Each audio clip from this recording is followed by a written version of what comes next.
We're looking at water as a solid, and every form of water has its own particular correspondence, because everything that water does is a mirror of the spiritual, not just in abstract, but in application.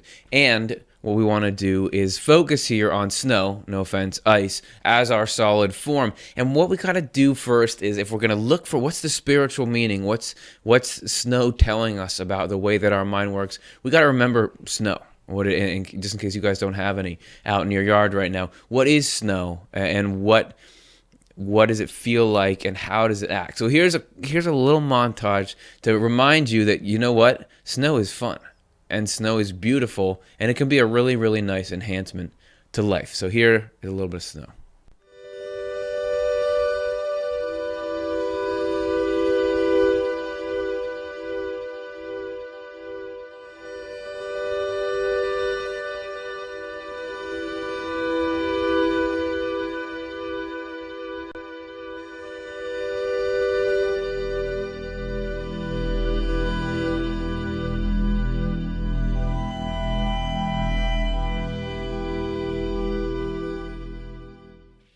All right, so there's snow. Remember, snow can really set a mood. Snow is something that can be fun. It can change the way we move across the ground.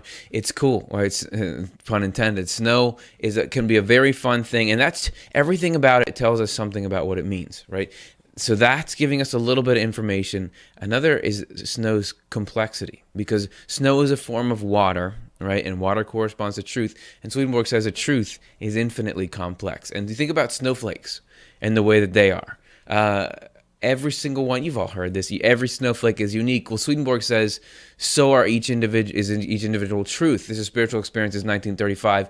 Each notion contains infinitely many elements, since each truth is capable of expanding to infinity. So with each snowflake, not only are they all different, but the more you zoom in, the closer you get, the more complexity you see. Swedenborg says every truth, everything that we just think of, like the snowflakes far away, oh, it's just sort of a little mass. When you get in there, everything can be expanded. So these things in our minds, these things we know, things that are being shown to us by the divine, there's infinite room to grow in wisdom. And this is actually a mirror of that. Not only that, you have, if that's not enough for you, you have God's hair looking like snow. You remember we did a show called Revelation, Vision of a God-Centered Life, where we looked at the vision of John on the Isle of Patmos, which had to do with Jesus Christ. And Jesus's hair was described in Revelation 1:14. He says, his head and hair were white like wool, as white as snow.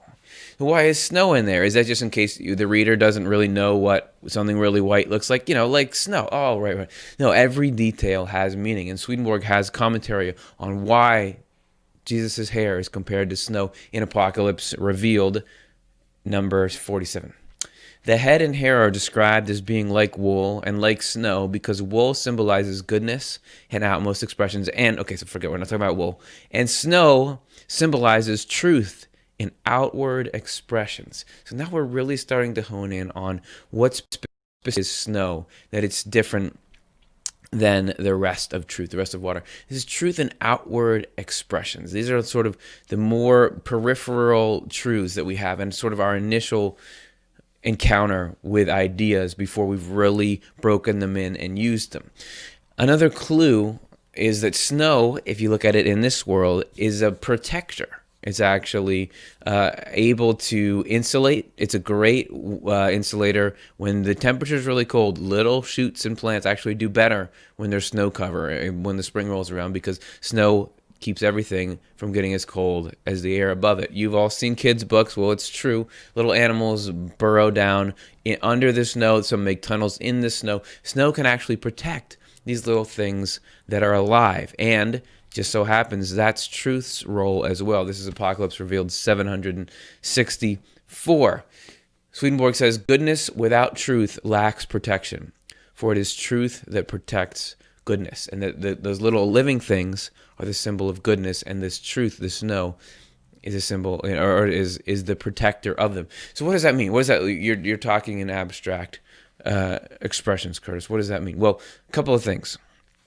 First of all, think about being really naive. It doesn't matter how loving you are, if you don't have these truths, you're going to go get hurt, right? That's just the way of the world, the state of the world at this point. But on an individual introspective level, you think about really cold times in your life. When it's winter. So let's say something that you love is lost, or something that you leaned on as a pillar of life, it turns out is not supporting you anymore, or it's not what it seemed. You're feeling distant from God. Something has gone wrong.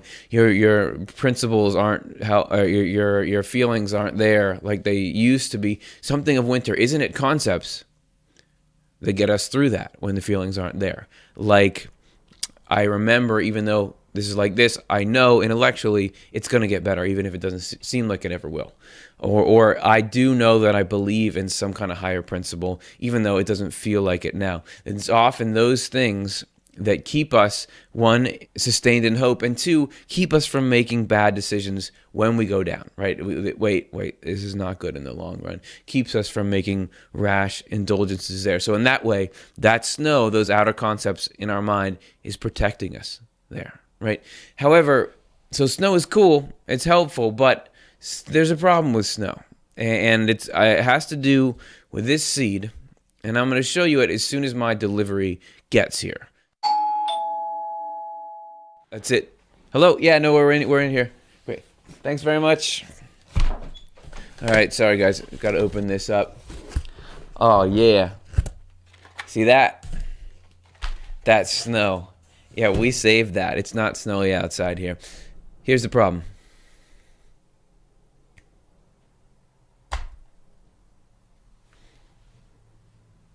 It's not going to grow.